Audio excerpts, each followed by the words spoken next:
wait, we're recording. Let me introduce you. Okay. Hello, everyone. This is Savala Nolan. She just put out Oh, wait, sorry. It's Savala.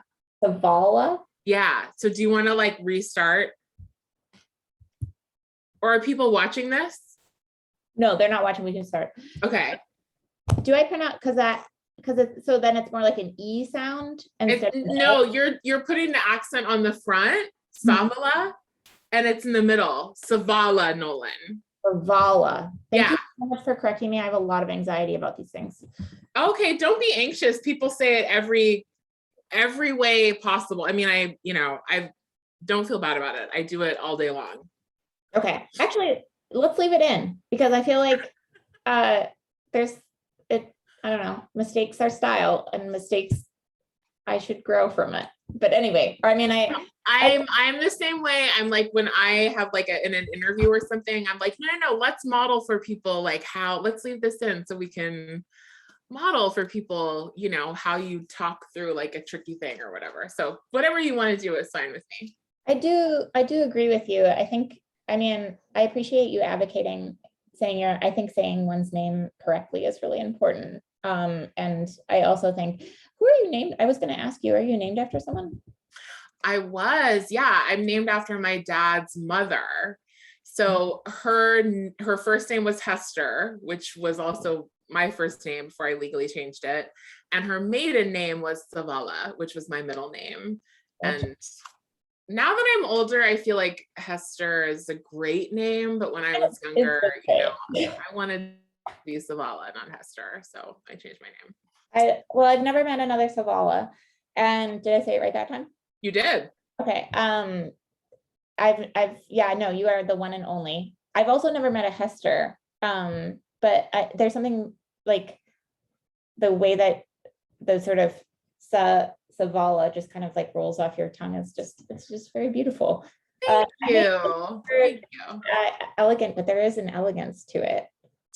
I think when I was in high school, Hester felt like it had too much gravitas, and I didn't want gravitas. Like, what teenage girl from the 90s wanted gravitas? Like I wanted something prettier, It is pretty I'm sorry. But now that I'm older, it is what it is.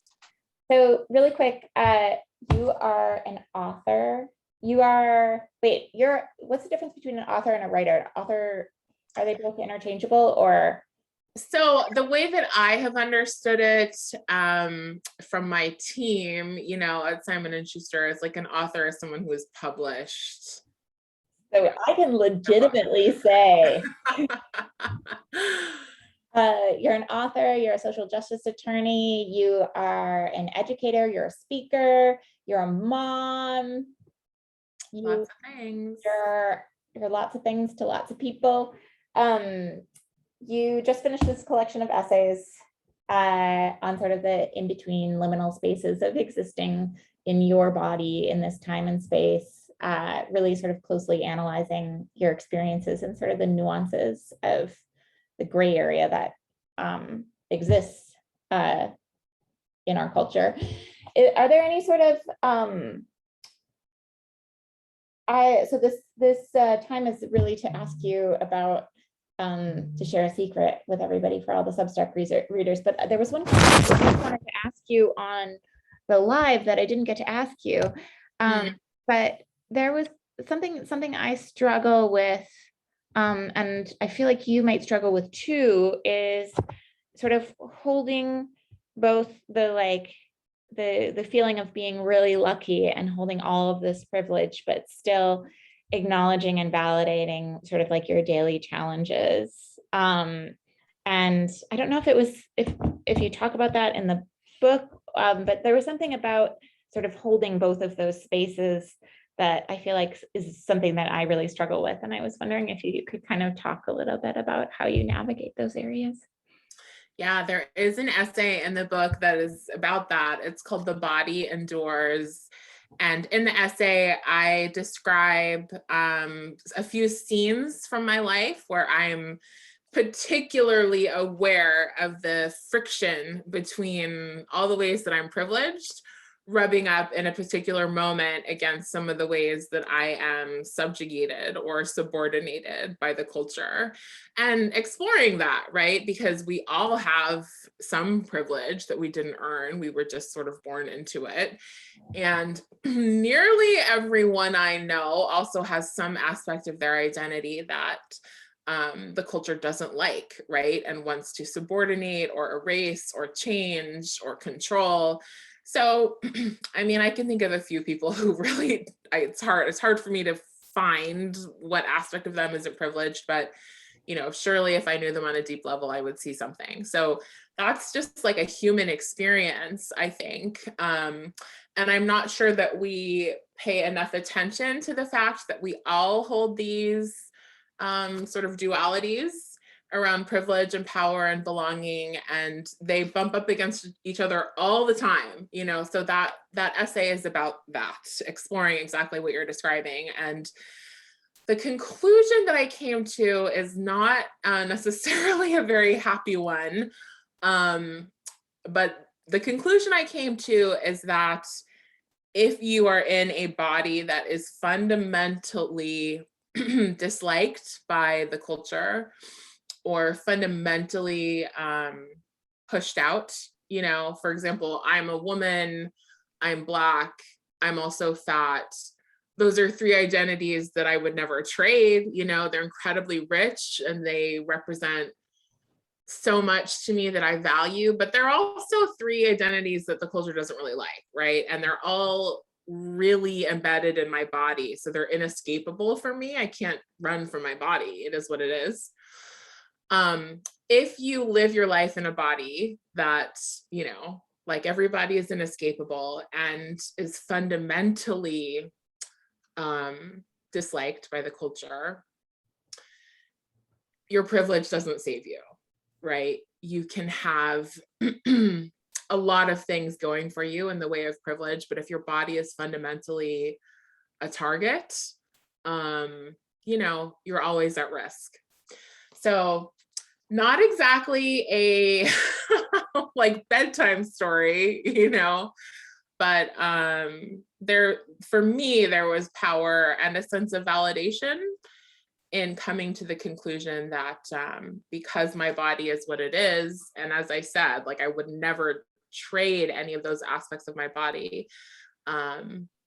my privilege will only get me so far in life, and I will always have to contend with the culture's misunderstandings about the value of my Blackness and femaleness and fatness. And that's just the way it is, at least for now, right?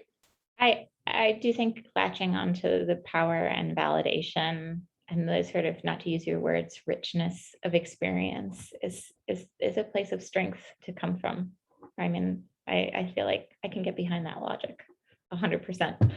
But we also didn't talk about the intro essay, or not introduction, but the first essay, Dating White Men. Yeah. And I've done that. but like the experience of, I think, as someone who dates a wide spectrum of genders, who is hesitant to identify as queer because I am married to a man, I think for me, there was always, I'm curious about sort of the way that sort of validation translates into attraction. And I had never thought about it that way until I read that opening essay. And I was wondering if you could talk a little bit, just like super briefly, about sort of what the allure of dating white men is and what it means to you. Yeah, well, I too am married, so I'm not dating anybody at the moment. Fair. But although, you can be married and date at the same time. In our area, I feel like that's a thing. Yes, it's a thing, people do what works. But yeah, this essay is about the decades of my life that I spent pursuing the romantic approval of white men, especially kind of, white men who had a little money, who were sort of prototypical successful white guys.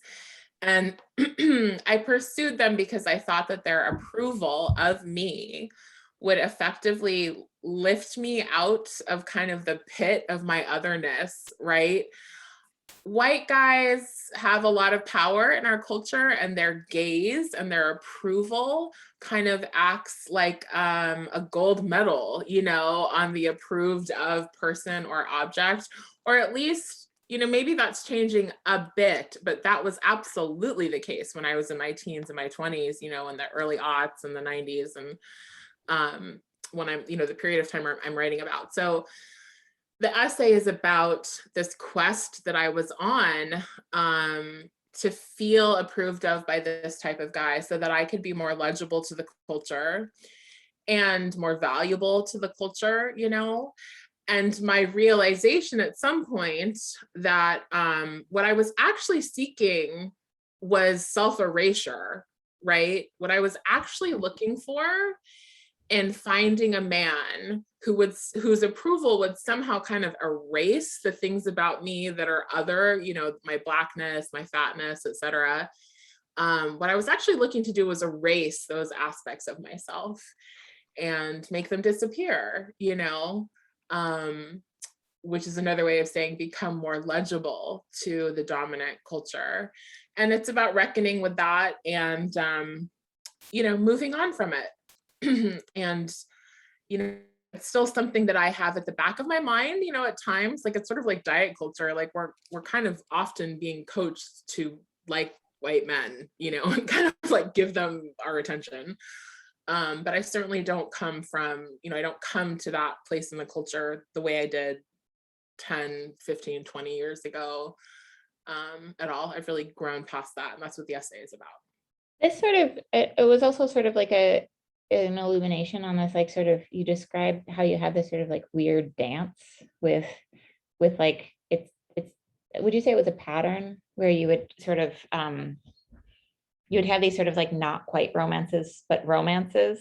Mm-hmm. I don't know what to call them, Krista, honestly, like relationships that were like a lot like a sort of romantic or domestic relationship, except that we didn't like have sex or make out, or, it was a very odd. And I sort of interrogate that pattern and that dynamic about why I kept falling into these sort of like non-sexual quasi romances, and what these guys were doing there too, because they were in it with me.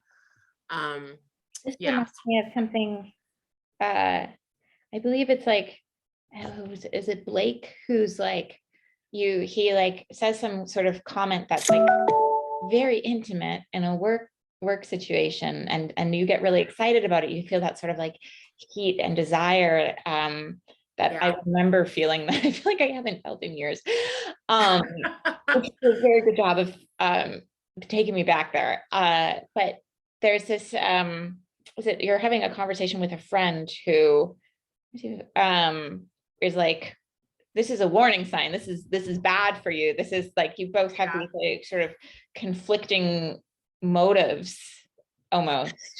Yeah, he had walked by my office and winked and said, "Hey, darling," as he walked by. And I just was like, I like lost my shit. I felt that like plume of adrenaline and excitement, just swell inside me. And I was telling my friend about it, and she said, that is a bad sign. Her exact words were that it's a sign that your dysfunctions align in alarming ways, when you have that combustible thing with someone. Oh, can you say that one more time? Just because it was just, sorry, that was what I was looking for. That phrase, yeah, she said, I wish I could take credit, but my best friend said, warning, that kind of reaction is a sign that your dysfunctions align in terrible ways. And she was right. Lo and behold, she was right. So we just have one more. Well, first of all, thank you for sharing that. I think that like recognizing behavioral patterns is really an important but difficult thing to do. Yeah. Especially also kind of owning, because like I think we're taught almost to kind of like question our own interpretations of these things. Like, oh, was I just like reading into things that weren't actually happening, or was it actually happening? And I feel like you do a really nice job of riding that line of non-presumption in this way that I think is necessary and very honest. So we're now really out of time, but I really want you to do, will you share, did you come up with a secret, even though we have all of your secrets, but you must have more because you need a second collection of essays coming out. I know this is a book of secrets. It's so true.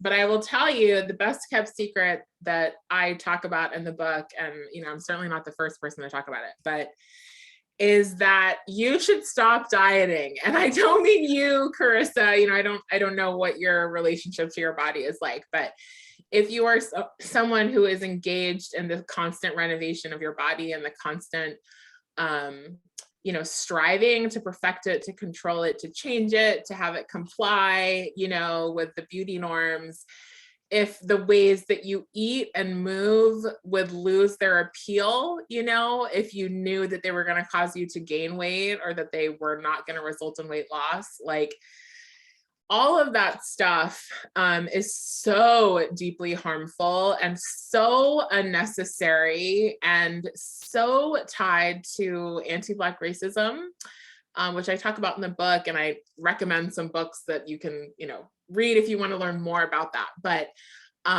they're so toxic and such a waste of our precious, precious, precious time. And they're optional. We actually don't have to, we don't have to do it. We can step outside the box, and there's life outside the box that's so much richer than life in the box. And this is coming from someone who, was enrolled in the culture of dieting at 4 years old when I was put on my first diet. So I come by this knowledge honestly as someone who stopped dieting 6 years ago.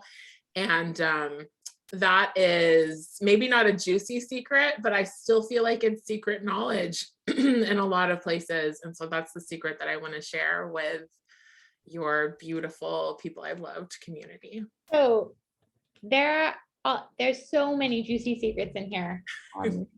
Don't Let It Get You Down by Savala.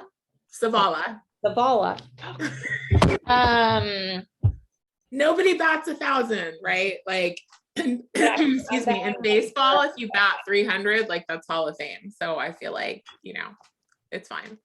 Thank you for making me feel better about myself today. And thank you so much for your time and for this beautiful offering. Thank you. Thank you for letting me be part of your community. It's really fun and exciting. And I appreciate you and all the work that you do in the world. My pleasure. It's seriously, not to talk about privileges, but it's absolutely, I'm very lucky to be able to get to talk openly about feelings and acceptance. And I don't know how I got so lucky. But I don't either, but keep doing it. Take care and sending love to your family. And I hope someday maybe we'll meet in person because you live in Oakland. I live in the Bay Area. Yeah. Oh, gotcha. So we should meet up for sure. I probably shouldn't. We're the place that we're bidding on is on Alameda. You mean it's like in Alameda or on the street? On the island. On the island. Okay, I'll keep my fingers crossed for you. I mean, that's a stone's throw. I would love to meet up and have a cup of tea or, whatever it is. I can host. Okay. Take care. Thank you. You too, Krista. Bye-bye.